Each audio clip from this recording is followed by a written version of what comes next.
See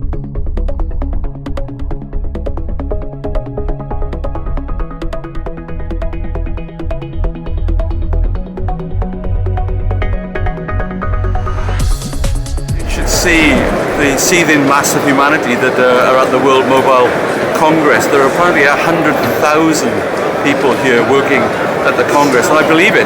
There are 8 exhibition halls. They're all massive, and you not only get an impression of the future of technology being determined in places like this, but actually you see the importance of exhibitions and conventions for the future of your city and what they can actually do for bringing investment, innovation, and just promoting your city. You've got to be here to understand the power of this thing. So this is just half of one hall out of 8 halls that there are. And you can see the extent and scale of this Congress. But also we're now going off to Hall 3 because there's a special exhibition about the innovative city and smart technology. So that's a must for us.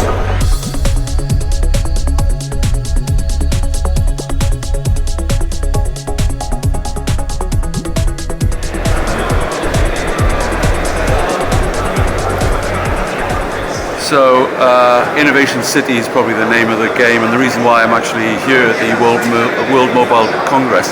The first thing, I knew there was going to be a platform here of an amazing innovation. All the world's leading technology companies are here, and they are focusing on smart city applications, the Internet of Things, and indeed virtual reality. So I expected a kind of amazing explosion of innovation and technology. What I didn't expect actually was just the sheer scale of what's going on. It's funny, what it really says to me is that those of us who were saying 4 or 5 years ago that really this was not just a way of doing old things well, this was going to change how we did public services, how we did community engagement, how we shaped our cities. This technology, digital platforms, and all this explosion of applications is just going to change the business models of the public and private sector, and boy, do you see that when you are here. For me, the next thing is, well, okay, this is what the private sector is doing all over the world. Where's the public sector? And I kind of think that maybe a really serious discussion is about how the public sector understands this proliferation of innovation going on, and then tries to absorb it into the way it works, commission, if you like, smart city strategies, applications, technologies to change the way that we operate our cities. And then I think the further challenge for Australia is that there are some cities in the world where they're beginning to put a kind of smart city strategy together for the whole of their metropolitan city. We need to take up that challenge. And for me, if there's one thing that the new national cities policy should focus on, is how do we support at a national level all our cities to develop smart city technologies and thinking. But for the moment I'll leave it there because I'm still kind of getting my brain slightly expanded by what I'm seeing around me, and I'll tell you more.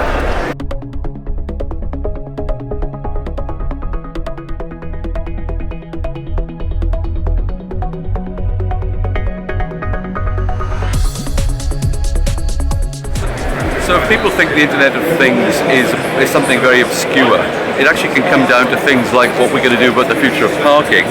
This is something produced by Huawei that actually will be put into specific parking spaces, and it actually tells you whether the space is empty and also how long it's been booked by somebody. So you can actually add hugely to the efficiency of how you manage your city by knowing that there are car parking spaces. Apparently the research shows that a very big proportion of time and car time wandering around cities is spent looking for car parking spaces.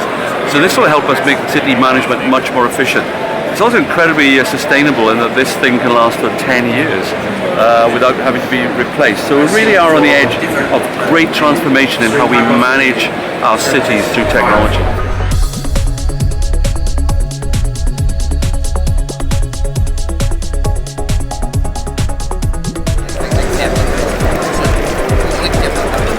It's funny when you see a bike with a number of sensors on it recording data about your city, you realize the Internet of Things really is about billions of sensors going forward. And it strikes me as the challenge is not the cleverness of the technology, which is obviously off the scale, but the intelligence of the thinking that we bring to this now to manage and understand our cities. And so the challenge, I think, is with the public sector that governs cities, understanding what these applications and sensors can do, and then changing how we design and deliver our city. No, just in case you're wondering, I'm not at a car exhibition. There's an amazing convergence going on between the world of technology, digital media, and car makers coming together, and they're actually addressing some of the city's great problems around things like congestion. And I do think sometimes that the discussion about technology in cars is a bit dominated at the moment by the driverless cars phenomenon, which is exciting, but it's like the end of the journey.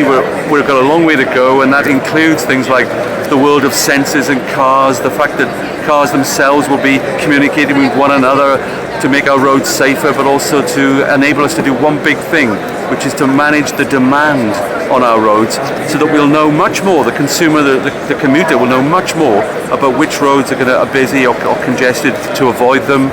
But also we should be able to actually ration the use of the roads much more efficiently by using this technology. So this is an amazing kind of convergence coming together and of acute importance to the future of our city, particularly a congested city like Sydney.